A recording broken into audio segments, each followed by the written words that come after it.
Hello everyone, welcome back to my channel. और अभी तक हमने अकाउंटिंग के कुछ बेसिक्स टर्म्स कवर किए थे। आज की वीडियो में भी हम एक बहुत ही ज़्यादा इम्पोर्टेंस रखने वाली जो बेसिक टर्म है वो कवर करेंगे। आपके सिलेबस में ये जो दो वर्ड्स हैं ये बार बार जो है आपको देखने को मिलेंगे और पूरी अकाउंटिंग जो है वो इन्हीं दो टर्म्स के इर्द गिर्द घूमती है, तो काफ़ी इम्पोर्टेंट रहने वाला है। तो बने रहिए वीडियो के साथ एंड तक। आज की जो बेसिक टर्म हम कवर कर रहे हैं इस वीडियो में वो है एसेट्स एंड लायबिलिटीज। तो इसकी अंडरस्टैंडिंग बहुत ही ज़्यादा ज़रूरी है हमारे लिए। क्योंकि पूरी अकाउंटिंग जो है वो इसी के इर्द गिर्द घूमेगी, और अगर आप एसेट्स और लायबिलिटीज का मीनिंग या उसका जो नेचर है उसके कॉन्सेप्ट को ही नहीं समझ पाएंगे तो फिर आप अकाउंटिंग नहीं कर सकते। तो आइए बहुत ही सिंपल टर्म्स में आज इसका मीनिंग आपको एक्सप्लेन करने वाली हूँ। जनरली स्टूडेंट्स क्या करते हैं, एसेट्स और लायबिलिटीज के लिए कुछ आइटम्स जो बुक में मेंशन्ड है या फिर नॉर्मली जो वो रीड करते हैं उनको क्या करते हैं, रट्टाफिकेशन कर लेते हैं कि ये जो आइटम्स है ये हमारी एसेट्स हैं और ये पर्टिकुलर आइटम्स जो है वो लायबिलिटीज हैं। तो इस तरीके के अगर आप मेमोरी में सिर्फ फीड करके रख लेते हैं कि ये आइटम जो है ये आपके एसेट्स में आएगा हमेशा, या ये जो पर्टिकुलर आइटम्स है ये नाम जो आपने पढ़े ये सारे हमेशा आपकी लायबिलिटी साइड पे शो करने हैं, तो कभी ऐसी कोई कॉम्प्लेक्स सिचुएशन आ जाए जहाँ पे उसका जो आपने पर्टिकुलर टर्म पढ़ी थी एक पर्टिकुलर कॉन्टेक्स्ट में, उसका मीनिंग उस पर्टिकुलर कॉम्प्लेक्स सिचुएशन में जो है वो कुछ और निकल के आ रहा है, तो आप पूरा का पूरा सॉल्यूशन जो है वो गलत करके आ जाएंगे। तो सबसे ज्यादा जरूरी क्या है, आपको कॉन्सेप्ट समझना। अगर आपने अकाउंट जो एसेट्स और लायबिलिटीज है उसका नेचर एक बार समझ लिया तो लाइफ टाइम के लिए आपको कभी भी ये प्रॉब्लम नहीं होगी कि इस पर्टिकुलर सिचुएशन में ये जो आइटम मैं देख रहा हूँ इसको मुझे एसेट में रखना है या फिर मैं इसको लायबिलिटी साइड पे प्लेस करूँ। तो ऐसी कंफ्यूजन को क्लियर करने के लिए आज की वीडियो आपके लिए बहुत ज्यादा इंपॉर्टेंट है, तो प्लीज ध्यान से सुने।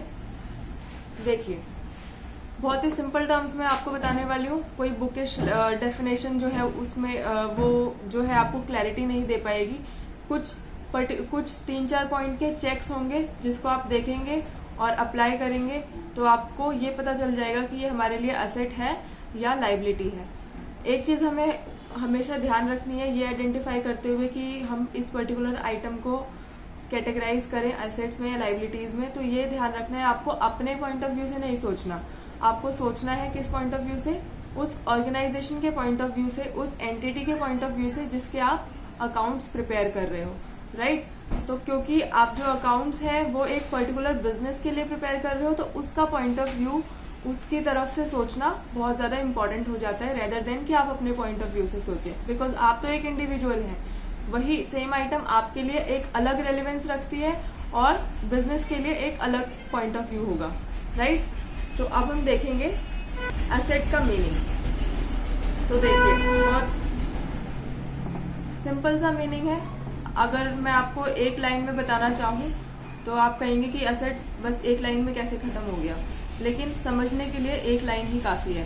तो एसेट्स कोई भी ऐसी चीज, कोई भी ऐसे रिसोर्सेज जो एक बिजनेस के अंदर है और बिजनेस को फ्यूचर में आने वाले टाइम में वो कैश जनरेट करके देंगे या फिर उसकी इनकम जनरेट करके देंगे, राइट। यानी पैसा कमा के देने वाली चीजें। एक बिजनेस में कोई भी ऐसी आइटम, कोई भी ऐसे रिसोर्सेज जो उस बिजनेस को फ्यूचर में पैसा कमा के देने वाले हैं वो क्या है, एसेट्स, राइट। या फिर दूसरे शब्दों में हम कहें तो कोई भी ऐसे रिसोर्सेज, कोई भी ऐसी चीजें जो एक बिजनेस के अंदर है और उस बिजनेस को चलाने के लिए बहुत ही ज्यादा इम्पोर्टेंट है, तो उसे हम क्या कहते हैं, एसेट। सिर्फ 2 ही लाइन का क्रक्स है इसका। आपको बस ये इतना देखना है कि ये जो आइटम मैं देख रहा हूँ इस बिजनेस के अंदर है, उससे रिलेटेड है, प्लस वो इन फ्यूचर उसका क्या इम्पैक्ट रहने वाला है। क्या वो पैसा जनरेट करके देगा बिजनेस को, या फिर वो उसको उस बिजनेस को चलाने के लिए इम्पोर्टेंट है या नहीं है, राइट। आपको सिर्फ ये 2 बातें ध्यान में रखनी है और आप 1 सेकेंड में पता लगा लेंगे कि ये आपके लिए एसेट है या लायबिलिटीज है, राइट। तो अब हम यहाँ पे देखते हैं एसेट का जो लिटरल मीनिंग मैंने आपको बताया, उसकी इम्प्लीकेशंस क्या होंगी, कैसे, कौन से चेक्स आप अप्लाई करेंगे आइडेंटिफाई करने के लिए।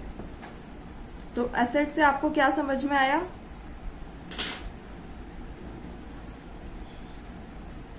any resources of an enterprise or business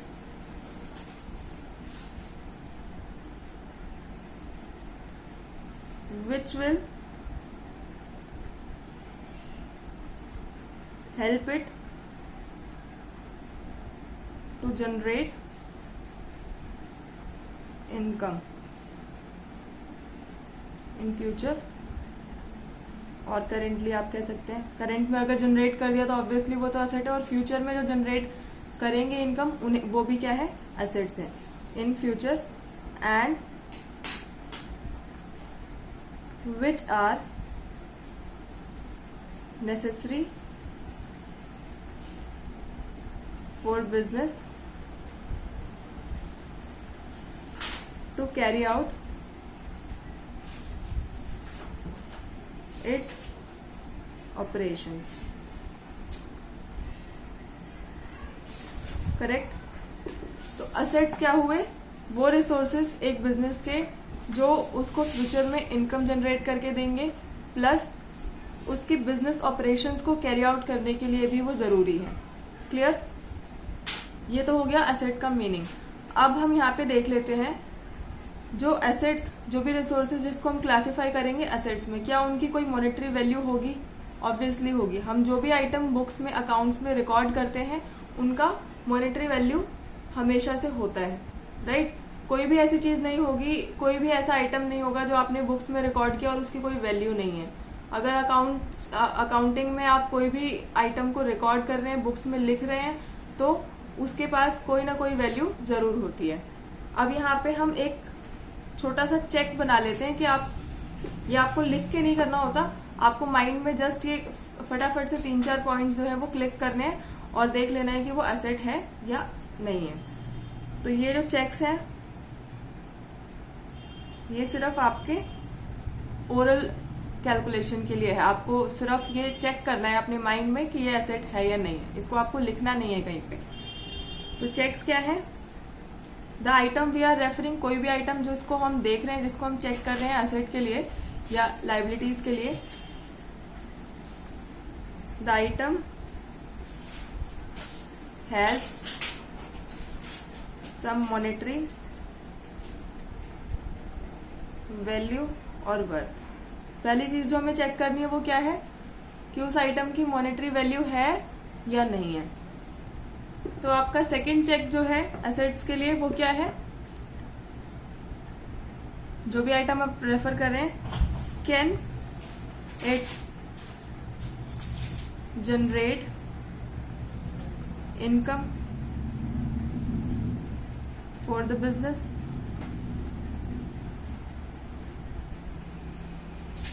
क्या किसी भी तरीके की इनकम वो जनरेट कर सकता है?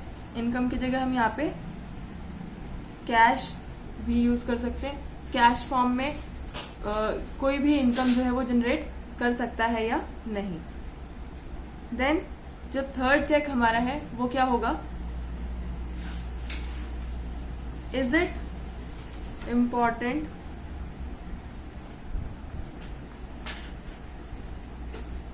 For the business to run the operations? वही 3 चीजें जो हमने ऊपर डेफिनेशन में देखी है। क्या ये जो आइटम है जिसको आप देख रहे हैं वो बिजनेस को चलाने के लिए, बिजनेस के ऑपरेशंस को चलाने के लिए इम्पोर्टेंट है? उसकी कोई इम्पोर्टेंस है उस ऑपरेशन को रन करने के लिए या नहीं? अगर आंसर यस है तो एसेट, यहाँ भी आंसर यस है तो एसेट, और यहाँ पे भी आंसर यस है तो एसेट। अगर इनमें से एक भी सिचुएशन जो है, एक भी कंडीशन जो है वो फॉलो नहीं हो रही या फिर फुलफिल नहीं हो रही है तो वो एसेट की कैटेगरी से बाहर हो जाएगा। अब ये जो पॉइंट्स हैं, income generation and for running of business, इन दोनों को हम साइमल्टेनियस या सेम सिचुएशन मान के चल सकते हैं, सेम कंडीशन। या इनकम जनरेट कर रही है और मॉनेटरी वैल्यू है तो एसेट है, बिजनेस ऑपरेशन के लिए जरूरी है और मॉनेटरी वैल्यू है तो क्या है, एसेट है, राइट। तो ये जो दोनों कंडीशन है इनको हम ऑल्टरनेट लेके चल सकते हैं, इनमें से कोई भी एक फुलफिल हो जाए, लेकिन ये मैंडेटरी है, इस कंडीशन को फुलफिल होना जरूरी है किसी भी रिसोर्स को, किसी भी आइटम को एसेट की कैटेगरी में क्लासिफाई करने के लिए। क्लियर। तो अब हम बात करते हैं लाइबिलिटीज की, जो सेकंड हमारा आज का बेसिक टर्म है और काफी इंपॉर्टेंट है वो भी। एसेट्स के बाद लाइबिलिटीज। तो लाइबिलिटीज क्या है? लाइबिलिटीज जो है उसे हम हिंदी में बोलते हैं दायित्व। एसेट्स का हिंदी मीनिंग क्या होता है? संपत्ति। तो किसी भी बिजनेस के लिए लाइबिलिटीज क्या चीज है, कौन सी चीजें हैं जिनको हम लाइबिलिटीज कहेंगे एक बिजनेस के लिए? देखिए, एक बिजनेस के अंदर ऐसी बहुत सारी चीजें हैं जो बिजनेस को आउटसाइडर्स को देनी है या किसी को पे करना है, यानी वो चीजें जिसकी वजह से बिजनेस को पैसा बिजनेस से निकाल के किसी बाहर वाले को देना है, तो उसे क्या कहेंगे हम? लाइबिलिटीज कहेंगे। यानी जो भी पेमेंट्स बाहर देने वाली है, यानी वो चीजें, वो रिसोर्सेस जो बिजनेस यूज कर रहा है, लेकिन उसके बदले में पैसा जो है वो बिजनेस से बाहर जाने वाला है या पैसा देना बनता है, तो वो क्या है? लाइबिलिटीज है। तो इसके कुछ एग्जाम्पल्स आपने बहुत बार सुने होंगे डेली लाइफ में, जैसे लोन। किसी ने घर बनाने के लिए पैसा लिया, तो अपना पर्पस, अपना इम्पोर्टेंस, जो अपना जो काम है वो पूरा करने के लिए पैसा लिया, ठीक है। और लेकिन वो पैसा है जो लोन के फॉर्म में लिया, वो क्या करना है? किसी ना किसी टाइम पे उसको वापस करना है। तो ये इस तरीके की जो ट्रांजैक्शन है, इस तरीके की जो आइटम है, उसे हम क्या कहेंगे? लाइबिलिटी कहेंगे, ठीक है। तो लोन क्या हुआ? बिजनेस के लिए लाइबिलिटी हुआ। क्यों? क्योंकि किसी ना किसी पॉइंट पे कभी ना कभी वो पैसा बिजनेस को वापस करना होगा। वो अभी तो उसका करेंटली यूज कर रहे हैं, लेकिन उसको फ्यूचर में वो पैसा देना पड़ेगा। यानी ऐसी सारी चीजें जिसको ऐसा वो पैसा या फिर वो रिसोर्सेज जो बिजनेस को वापस करने हैं किसी ना किसी टाइम पे फ्यूचर में, वो क्या है? लाइबिलिटीज है। Clear.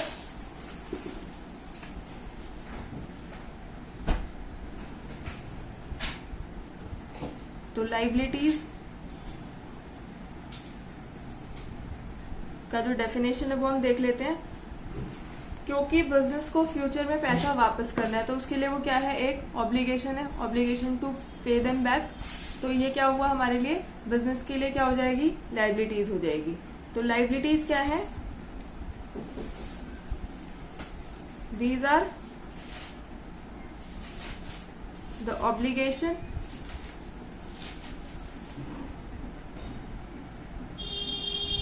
or debts that the business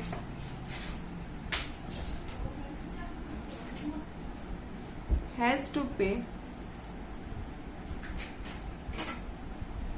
at some time in future। Future में किसी ना किसी पॉइंट पे बिजनेस को वो पैसा, वो ऑब्लिगेशंस क्लियर करनी है पे ऑफ करके, राइट। तो वो क्या है? लाइबिलिटीज। तो यहाँ पे हमने एसेट्स और लाइबिलिटीज दोनों का मीनिंग जो है वो समझ लिया। अब हम कुछ एग्जाम्पल्स रिकॉल करते हैं इनके। एसेट्स के कुछ एग्जाम्पल्स, जैसे एक मैन्युफैक्चरिंग ऑर्गेनाइजेशन है, वो शूज मैन्युफैक्चर करती है। तो शूज मैन्युफैक्चर करने के लिए उसको कुछ मशीनरी की जरूरत है। उसने एक मशीनरी परचेज करी, इंस्टॉल कर लिया अपने फैक्ट्री के अंदर। तो ये जो मशीन उन्होंने इंस्टॉल करी वो क्या है? उस बिजनेस के लिए एसेट है। क्यों? क्योंकि उससे वो क्या करेंगे? उस मशीनरी से शूज मैन्युफैक्चर करेंगे और फिर उसको बेच के पैसे कमाएंगे। तो मशीन जो है वो डायरेक्टली उनको पैसा नहीं दे रही है, लेकिन बिजनेस को चलाने के लिए, ऑपरेशंस को कैरी आउट करने के लिए वो बहुत ज्यादा जरूरी है। और उस जो मशीनरी वो इंस्टॉल करेंगे, उस मशीनरी की भी अपनी एक मॉनेटरी वैल्यू है, राइट। तो वो मशीनरी क्या हुई? ये दोनों तीनों कंडीशंस जो है वो फुलफिल कर रही है। इनकम जनरेट करने के लिए भी इम्पोर्टेंट है, मॉनेटरी वैल्यू भी है, बिजनेस को रन करने के लिए भी जरूरी है। तो वो मशीनरी जो है वो क्या है? एसेट है। हो गया। क्लियर? कैसे आपको जज करना है एक पर्टिकुलर आइटम को या फिर किसी भी जो आपको एग्जाम्पल दिया हुआ है कि वो एसेट है या लाइबिलिटी। ठीक है, अब एक दूसरा एग्जाम्पल लेते हैं, कैश। आपके पास कैश है, आप कहेंगे कि कैश से कैश कैसे जनरेट किया जाएगा। आपने कैश को लिया, बिजनेस का कैश पिक किया, उसको बैंक में डिपॉजिट कर दिया। बैंक में डिपॉजिट करने के बाद क्या होगा, उस पर इंटरेस्ट जनरेट होगा, इंटरेस्ट बनेगा, और वो भी क्या हो रहा है, आपका एक तरीके का इंटरेस्ट इनकम हो गया, राइट? तो पैसे से भी पैसा जनरेट हो रहा है, और वो पैसा जो है, कैश जो है, वो तो ऑब्वियसली बहुत जरूरी है बिजनेस को रन करने के लिए। आपको कोई भी रॉ मटेरियल्स परचेज करने हैं, किसी को पेमेंट करना है, या कोई भी नए रिसोर्सेज बिजनेस के अंदर लेके आने हैं, तो कैश तो बहुत जरूरी है। तो कैश भी क्या हुआ, एसेट हुआ। तो ये भी क्या, ये दोनों क्या है, एग्जाम्पल है हमारे एसेट्स के लिए। ऐसे बहुत सारे एग्जाम्पल्स हैं, बिल्डिंग है, कंप्यूटर्स हैं। आप जिस भी कॉन्टेक्स्ट में जाएंगे, एक पर्टिकुलर फैक्ट्री के कॉन्टेक्स्ट में जाएंगे तो वहां पे आप देख लेंगे कि वेरियस टाइप ऑफ रिसोर्सेज होते हैं वहां पे, तो वो एसेट्स में कैसे क्लासिफाई करना है। अगर आप एक मॉल के कॉन्टेक्स्ट में जाएंगे तो वहां पे देखेंगे कि उनके लिए जो सबसे इम्पोर्टेंट एसेट होता है वो क्या होता है, बिल्डिंग, राइट? तो इस तरीके से बहुत सारे आप एसेट्स के एग्जाम्पल अपने डेली लाइफ में देख सकते हैं। देन लाइबिलिटीज के कुछ एग्जाम्पल्स हम डिस्कस कर लेते हैं। जैसे आप बिजनेस रन करते हैं, आपके पास एम्प्लॉयज हैं, अब आपको मंथली उन्हें सैलरी पे करनी होती है। ठीक है, आपने सैलरी पे करी, आपने इस मंथ की सैलरी पे कर दी, सेकेंड मंथ में कुछ प्रॉब्लम्स हुई जिसकी वजह से आप पूरी सैलरी नहीं दे पाए, आपने 50% सैलरी पे ऑफ कर दी, एंड 50% सैलरी आपका आउटस्टैंडिंग रह गया, जो आपको उन एम्प्लॉयज को इन फ्यूचर पे करना है। तो ये जो आउटस्टैंडिंग वाला अमाउंट है सैलरी का, वो क्या हो गई आपके लिए, लाइबिलिटी। क्यों? क्योंकि आपको फ्यूचर में वो पेमेंट करनी ही है, राइट? तो ये एक एग्जाम्पल हो गया लाइबिलिटीज का। देन आप एक और एग्जाम्पल सोच सकते हैं, जैसे मैन्युफैक्चरिंग कंसर्न में आपने रॉ मटेरियल लिया, सप्लायर से खरीदा, आपने बोला कि अभी आपके पास कैश अवेलेबल नहीं है, आप उसको नेक्स्ट मंथ या फिर कमिंग 15 डेज में पे कर देंगे। तो अब वो जो सप्लायर है वो आपके लिए क्या हो गया, क्रेडिटर हो गया, उसको आपको पेमेंट करनी है इन फ्यूचर, राइट? तो ये क्या हुआ, वो भी एक लाइबिलिटी जनरेट हो गई आपके पास कि आपने कुछ सामान परचेज किया था, उसकी पेमेंट आपको उसे इन फ्यूचर करनी है, तो वो लाइबिलिटी की साइड पे आ जाएगा।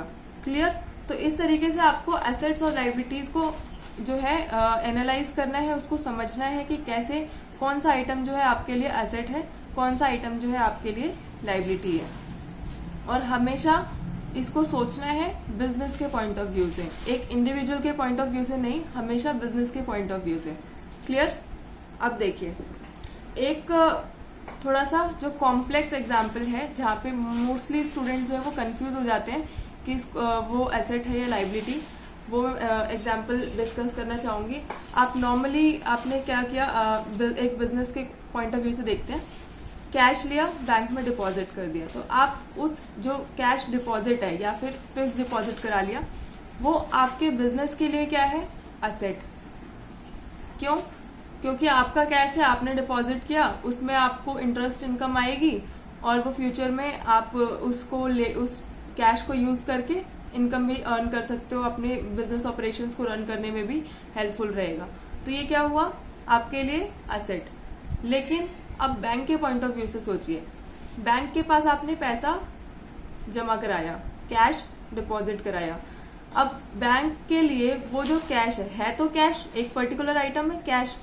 नॉर्मली अगर आपने क्या किया, सिर्फ आइटम वाइज रट लिया कि कैश जो है वो हमेशा एसेट होता है, तो आप इस वाले एग्जाम्पल में फंस जाएंगे और आपका आंसर जो है वो गलत हो जाएगा। क्यों? बैंक के लिए कैश जो डिपॉजिट किया कस्टमर ने, बैंक को क्या करना है, वो कैश कभी ना कभी वो कस्टमर वापस लेने आएगा। बैंक के पास जो कैश आया वो बैंक का नहीं है, वो किसका है, कस्टमर का। कभी ना कभी वो कस्टमर जो है वो आएगा, फॉर्म फिल करेगा, कैश विड्रॉ करेगा, तो उस टाइम पे बैंक को क्या करना पड़ेगा, वो पैसा, वो कैश जो है वो कस्टमर को वापस करना पड़ेगा। तो फिर बैंक के लिए कैश जो है वो क्या हुआ, यहाँ पे लाइबिलिटी बन गया। क्यों? क्योंकि वो जो कैश डिपॉजिट या फिर वो जो फिक्स डिपॉजिट आपके लिए, हमारे लिए, बिजनेस के लिए एसेट था, वो बैंक के लिए लाइबिलिटी है। क्यों? क्योंकि उसे बैंक को जो है वो वापस करना है कस्टमर्स को। क्लियर? तो एक ही आइटम दो अलग अलग सिचुएशंस में एसेट भी हो सकता है और लाइबिलिटी भी हो सकता है। इसलिए आपको जो एसेट्स और लाइबिलिटीज का नेचर कॉन्सेप्ट समझना बहुत ज्यादा जरूरी था, ताकि इस तरीके के कॉम्प्लेक्स एग्जाम्पल में आप कभी ना फंसो, राइट? अब हम प्रेजेंटेशन पार्ट देख लेते हैं। एसेट्स और लाइबिलिटीज को प्रेजेंट कैसे किया जाता है आपके फाइनेंशियल जो अकाउंट्स हैं उसमें। तो अब हम देख लेते हैं प्रेजेंटेशन। एसेट्स और लाइबिलिटीज को बुक्स ऑफ अकाउंट में प्रेजेंट कैसे किया जाता है। जो एसेट है और लाइबिलिटी है उसको आप शो कहाँ पे करते हैं? बैलेंस शीट में। इसके बारे में भी आगे बात करेंगे डिटेल में कि बैलेंस शीट क्या होती है। अभी के लिए आप सिर्फ एक प्रेजेंटेशन जो आउटलाइन है वो देख लें। ये एक स्टेटमेंट होती है। बैलेंस शीट जो है वो एक टी शेप की स्टेटमेंट है। नॉर्मली अगर आप कंपनी के कॉन्टेक्स्ट में जाएंगे तो ये वर्टिकल हो जाता है। टी शेप जो है वो कंपनी के केस में फॉलो नहीं किया जाता। टी शेप का एक स्टेटमेंट है बैलेंस शीट। ये एक पर्टिकुलर पॉइंट ऑफ टाइम पे एक पर्टिकुलर डेट पे बनाया जाता है, नॉर्मली ईयर एंड पे। लेकिन अगर आप बीच में जो आपका फाइनेंशियल ईयर है उसके बीच में कभी टेस्ट करना चाहते हैं कि आपकी जो फाइनेंशियल पोजीशन है वो कैसी है, तो उस पर्टिकुलर पॉइंट ऑफ टाइम पे अपने एसेट्स और लाइबिलिटीज को यूज करके और आप एक बैलेंस शीट प्रिपेयर कर सकते हैं। नॉर्मली जो फाइनेंशियल स्टेटमेंट्स बनाई जाती हैं वो आपके ईयर एंड पे बनाई जाती हैं। तो बैलेंस शीट एज ऑन एक पर्टिकुलर डेट पे। अब एसेट्स को कहाँ पे दिखाया जाता है इस बैलेंस शीट में? आपका जो राइट हैंड साइड है यहाँ पे क्या होता है? एसेट्स। एंड आपका जो लेफ्ट हैंड साइड है वहां पे क्या दिखाया जाता है? लाइबिलिटीज। क्लियर? तो आपने जो भी एग्जांपल्स देखे, एसेट्स में आप बिल्डिंग दिखा सकते हैं। आपके पास बिल्डिंग है, बिल्डिंग की क्या वैल्यू है एक पर्टिकुलर वैल्यू पे। आपके पास फर्नीचर है, फर्नीचर भी आपके लिए क्या है? एसेट है। आपके पास डेटर्स हैं, ये क्या है? एसेट है। Cash, bank balance, fixed deposit, ये सब क्या है? एसेट्स। और भी बहुत सारे एग्जाम्पल्स हो सकते हैं। लाइबिलिटीज, कैपिटल, आपने जो अपना पैसा लगाया है बिजनेस में। हमने एंटिटी का जो कॉन्सेप्ट है वो समझते टाइम ये देखा था कि इंडिविजुअल और बिजनेस दोनों का जो एग्जिस्टेंस है वो सेपरेट होता है। तो इसलिए आप एक इंडिविजुअल हैं, आपने बिजनेस रन कर रहे हैं और आपने जो पैसा लगाया है वो बिजनेस को दिया हुआ है। तो बिजनेस के लिए क्या है? वो पैसा, वो बिजनेस के लिए लाइबिलिटी होगा। आपके लिए तो वो एसेट है, आपका पैसा है, लेकिन बिजनेस के लिए क्या है? लाइबिलिटी। तो वो कैपिटल जो है वो बिजनेस के पॉइंट ऑफ व्यू से किस कैटेगरी में आएगा? लाइबिलिटी में, राइट? कोई लोन लिया है आपने बैंक से, लाइबिलिटी। आपका बैंक में अकाउंट है और वो नेगेटिव में जा रहा है बैलेंस, तो बैंक ओवरड्राफ्ट, लाइबिलिटी। कोई वेजेस आउटस्टैंडिंग है, आपने कोई काम कराया लेबर से और उनका पेमेंट जो है वो अभी आपका पेंडिंग है, तो आउटस्टैंडिंग वेजेस। सप्लायर से आपने सामान खरीदा, पेमेंट करना बाकी है, क्रेडिट पे खरीदा है, तो ये क्या है? क्रेडिटर्स। ये भी क्या है? लाइबिलिटी। तो ये कुछ एग्जाम्पल्स थे और प्रेजेंटेशन हमने देख लिया कि किस तरीके से प्रेजेंट किया जाता है एसेट्स एंड लाइबिलिटीज को। साथ ही एक और इम्पोर्टेंट चीज जो है एसेट्स और लाइबिलिटीज के बारे में, जब आप बैलेंस शीट बनाएंगे और एसेट्स और लाइबिलिटीज को, जितने भी आपके एसेट्स हैं टोटल और लाइबिलिटीज उसको प्रेजेंट करेंगे, तो इनका जो टोटल आता है वो हमेशा इक्वल रहेगा। यानी जितनी आपकी एसेट्स होती हैं उतनी ही वैल्यू की आपकी लाइबिलिटीज भी क्रिएट होती है। क्लियर? तो ये चीज हमेशा ध्यान रखनी है। बैलेंस शीट में हमेशा टोटल मैच करेगा, आपकी एसेट्स और लाइबिलिटीज जो है वो हमेशा इक्वल रहती हैं। तो ये हो गया हमारा एसेट्स एंड लाइबिलिटीज का जो कॉन्सेप्ट था, मीनिंग कंप्लीट हो चुका है यहाँ पे। अब यहाँ पे जो हमारी बुक में डेफिनेशन गिवन है वो हम देख लेते हैं।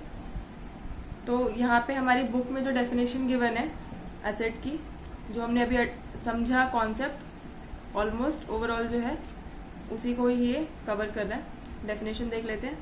Assets are economic resources of an enterprise that can be usefully expressed in monetary terms. हमने ये पॉइंट भी कवर किया है कि मॉनेटरी वैल्यू होती है उसकी। Assets are items of value used by the business in its operation. दोनों चीजें हो गई, मॉनेटरी वैल्यू होती है उनकी और बिजनेस ऑपरेशंस को रन करने के लिए उसको यूज किया जाता है। अब यहाँ पे कुछ एग्जाम्पल्स गिवन है।